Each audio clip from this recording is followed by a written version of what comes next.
대통령실이 2류, 3류들에게 농락당한 장면을 목격하며 구정물을 함께 뒤집어 쓴 느낌.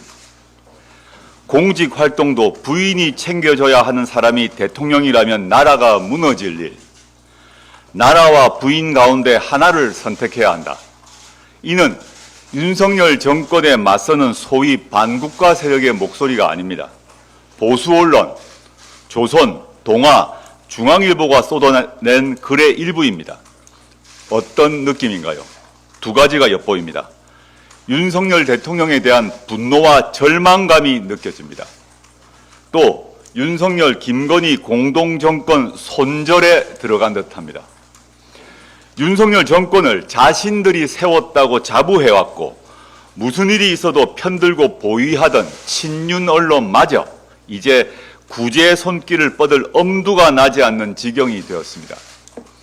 보수농객 조갑재 씨도 용산회동에 대해 국면 전환의 계기가 될 것으로 기대했지만 결과는 상황 악화의 계기가 될 것으로 보인다.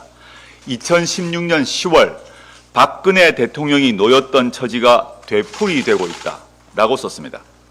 그의 말대로 윤석열 대통령에 대해서 국민은 이미 심리적 탄핵의 단계를 넘어서고 있다는 생각이 듭니다.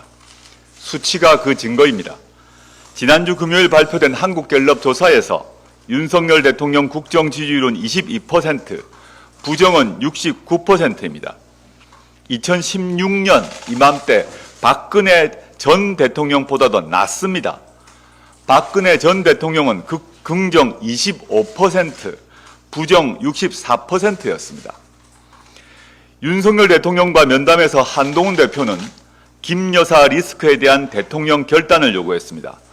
그러나 윤석열 대통령은 누가 어떤 잘못을 했는지 구체적으로 문제를 전달하면 그 내용을 보고 조치를 판단하겠다.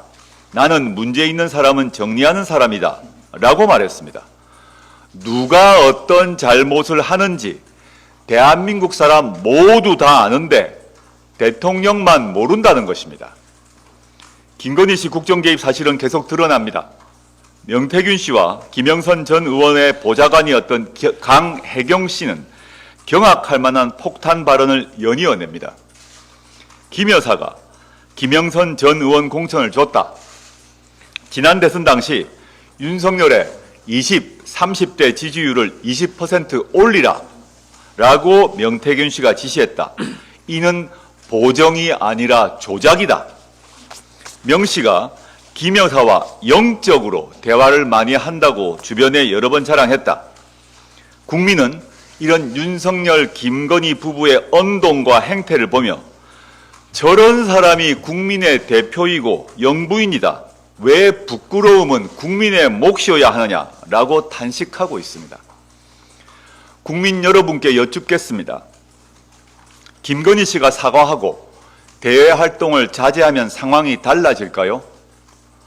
완전히 바보라는 남편을 대통령으로 만든 건 자신이라는 김건희 씨 생각이 바뀔까요?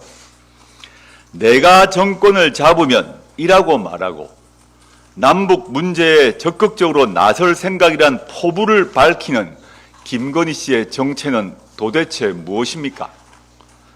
김건희 씨는 윤석열 대통령과 정권을 함께 운영하는 권력 공동체입니다. 앞으로도 자기 지분을 끊임없이 요구할 것입니다. 국민은 김건희 씨를 대통령으로 뽑지 않았습니다. 또 국민은 불의한 대통령을 거부할 수 있습니다. 헌법에 나와 있는 내용입니다. 윤석열 정권이 출범한 지 3년도 되지 않았습니다. 그런데 민주화 이후 수십 년간 우리 사회가 어렵게 쌓아온 가치와 규범이 송두리째 무너지고 있습니다. 더 이상은 안 됩니다. 헌정 질서 중단은 불행한 일입니다.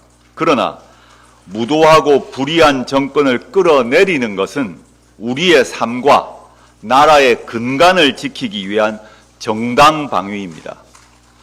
2017년 3월 10일 헌법재판소는 박근혜 대통령 탄핵을 결정했습니다.